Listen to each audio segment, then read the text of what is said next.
Hi everyone, this is Rose Love, your host. I want to welcome you to my podcast here on Anchor, Encourage and Love.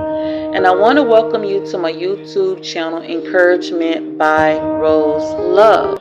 And the topic I want to bring to you is on elderly depression. Elderly depression. I think a lot of times, a lot of us don't think about our elderly people as they grow old, how they are at a new place in life, and how much they really suffer from some type of depression as they get older because their life has changed. Their life is not the same. So I want to talk about elderly depression. That's what I want to bring to you all today.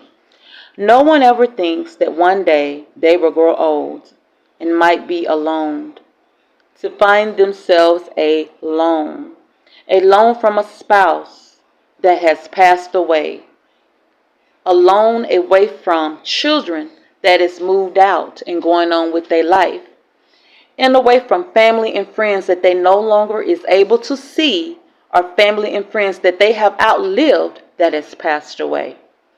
No one ever thinks one day they might have to go into assisted living or into a nursing home, even though it's needed for some people when they become elderly, or left alone in a home after a spouse passes away or children move out.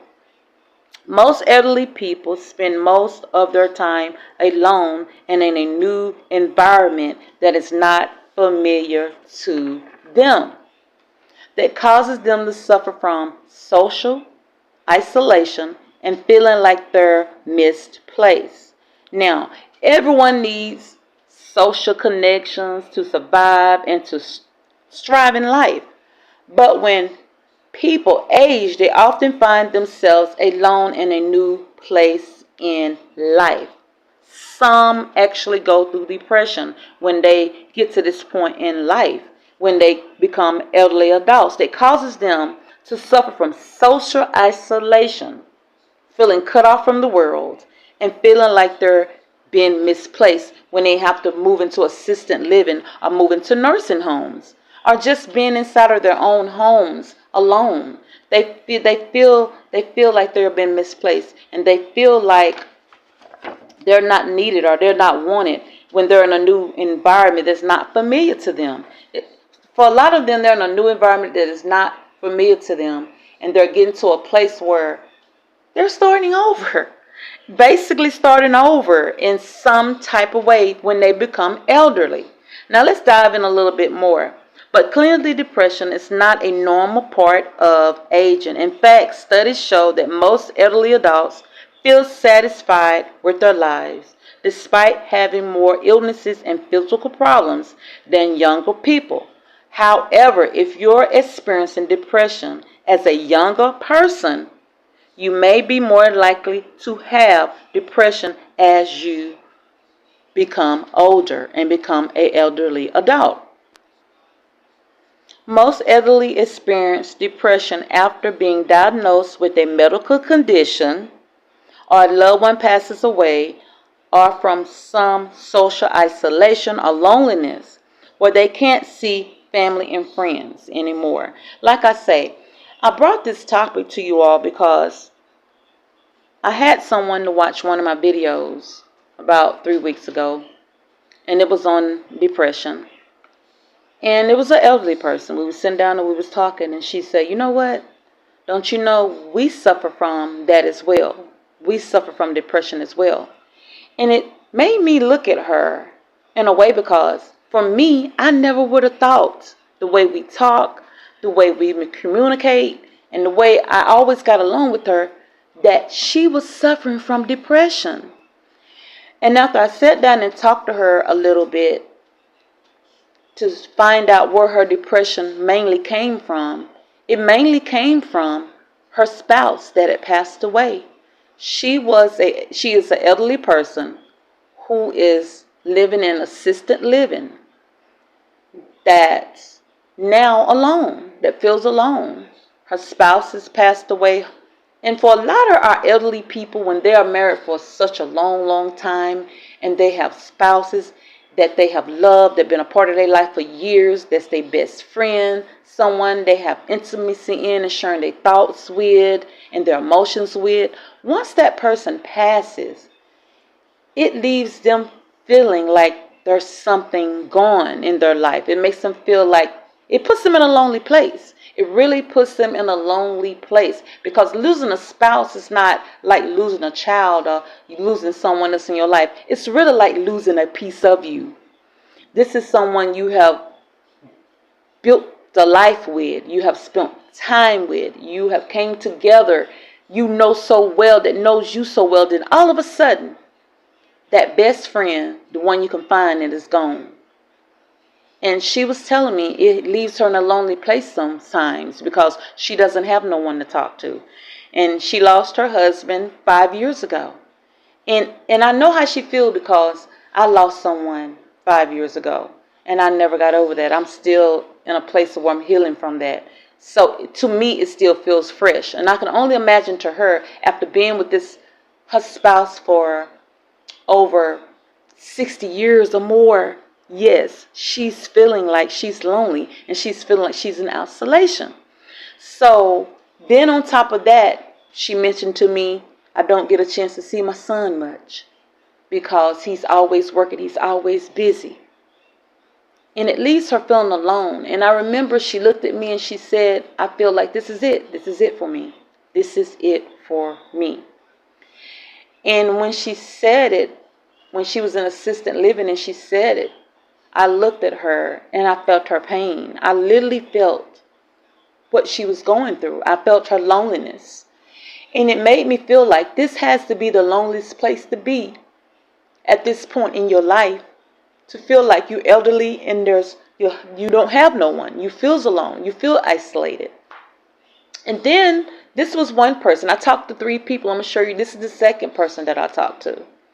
And it made me think for a moment, talking to her. Now, the second person I talked to, she's elderly.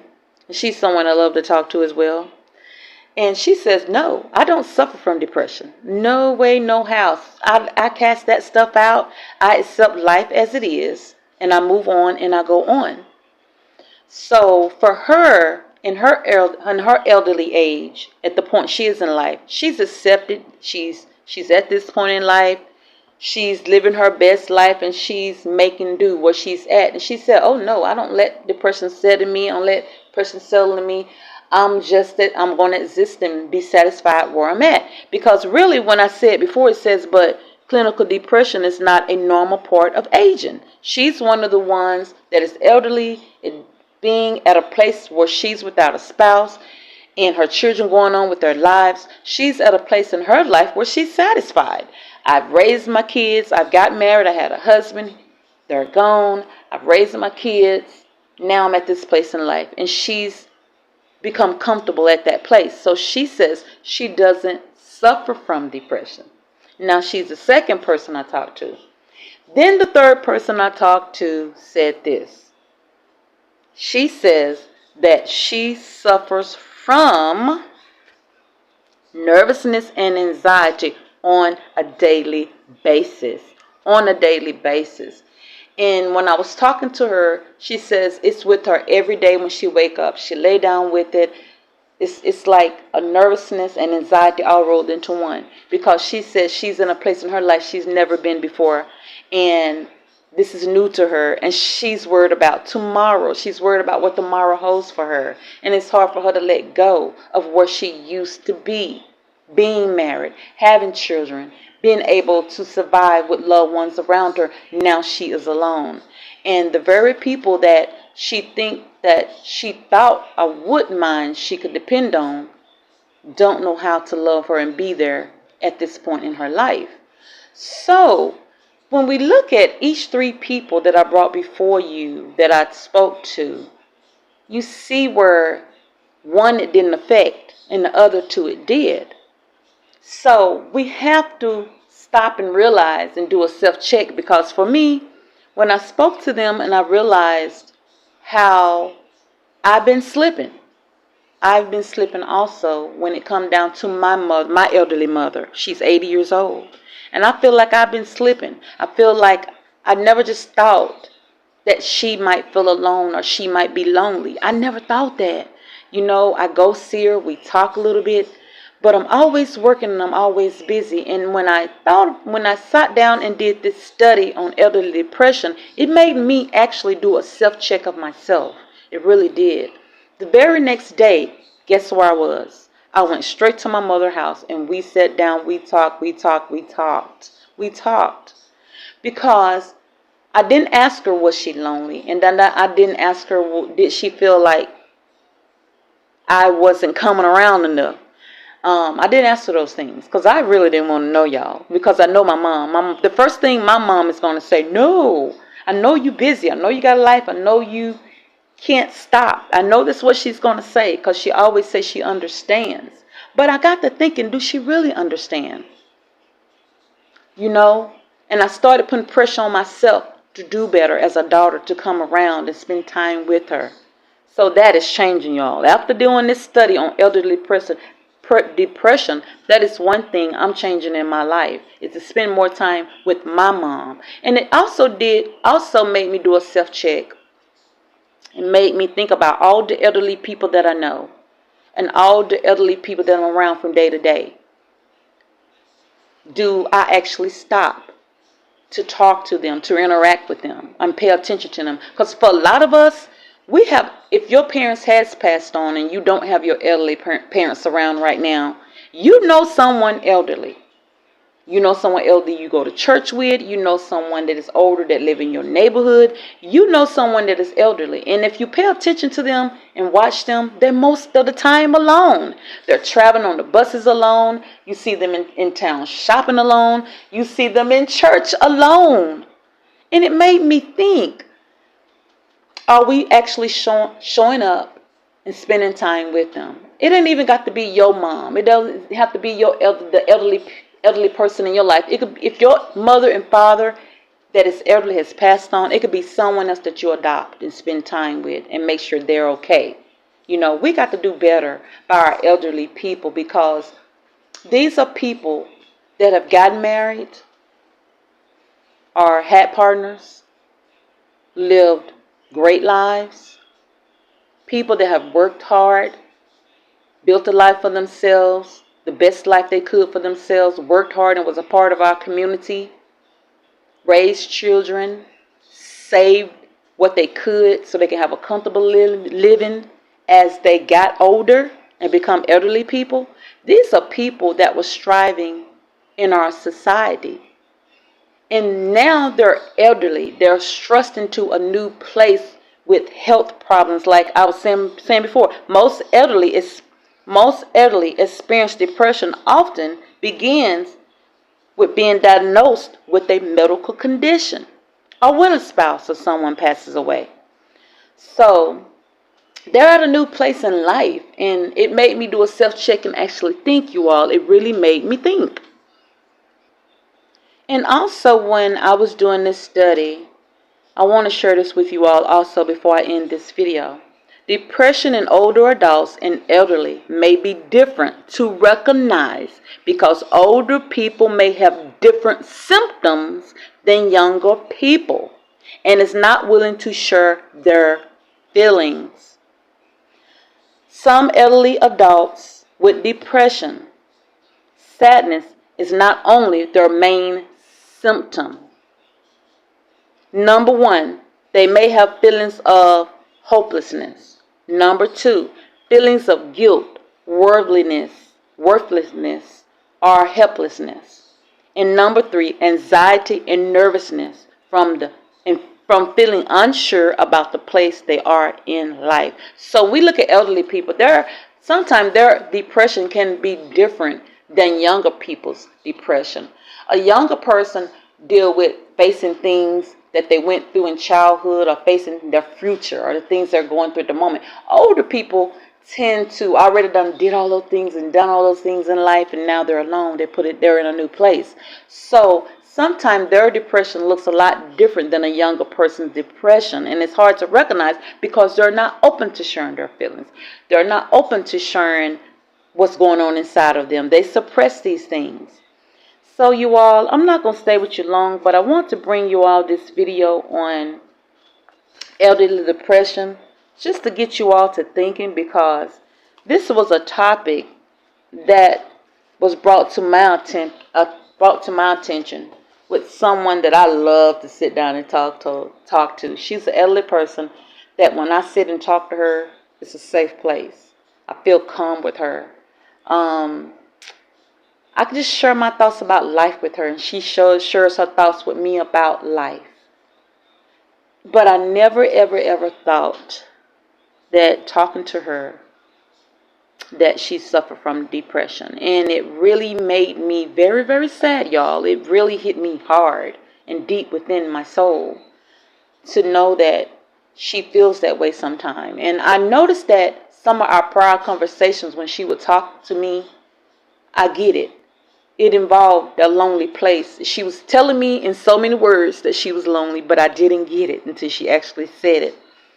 And the one thing that drove home that really hit me hard, and it was driven home to me, is our one conversation. She said, I'm in assisted living, and this is my final destination. I've come to realize that this is my final destination. My husband's gone. My children don't come around and spend time with me. And this is it for me. This is it. And when she said it, y'all, it just hit me in the heart. It hit me in the heart. It really did. It hit me really hard. And I started thinking about it. And I said, you know what? And she told me, she said, we suffer from depression too. And I knew I had to make this video, but I just could not pass it by. I could not pass it by. I just want you all, I did this video to make you stop and think. Stop and think. If you got an elderly mother and father or elderly people, period, around you in your family, your community, you go to church with, or you know that look like they're isolated, look like they're not living their best life, being elderly people, stop. Do a check on them. It only takes a few minutes to talk to them, and it makes them feel so good just to talk to them and make them feel loved, or ask them, see what their needs are. Drop in and see what, maybe they might need you to run down to the corner store to get a few things for them, just to help them out, because 9 times out of 10, it just might be that elderly person that you know so well, that you see every day, might be suffering from social isolation and feeling like they're misplaced at this point in their lives. And all they need is a little love and a little attention from somebody who's willing to just sit down and be purely honest with them and spend time with them. So everyone, has been your host, Rose Love. Come over and visit my podcast on Anchor, Encouraging Love. And come over and visit me on my YouTube channel, Encouragement by Rose Love. And to everyone, I hope this has blessed you, and I hope it gets you to thinking. Let's not forget about our elderly. Let's not make them feel isolated and make them feel like they're alone. Because guess what? Those beautiful souls that have worked so hard to build a beautiful living, to raise their children and be a part of our society, can sometimes feel like they're misplaced and alone at the place they are right now. God bless you, brothers and sisters. God bless. God bless.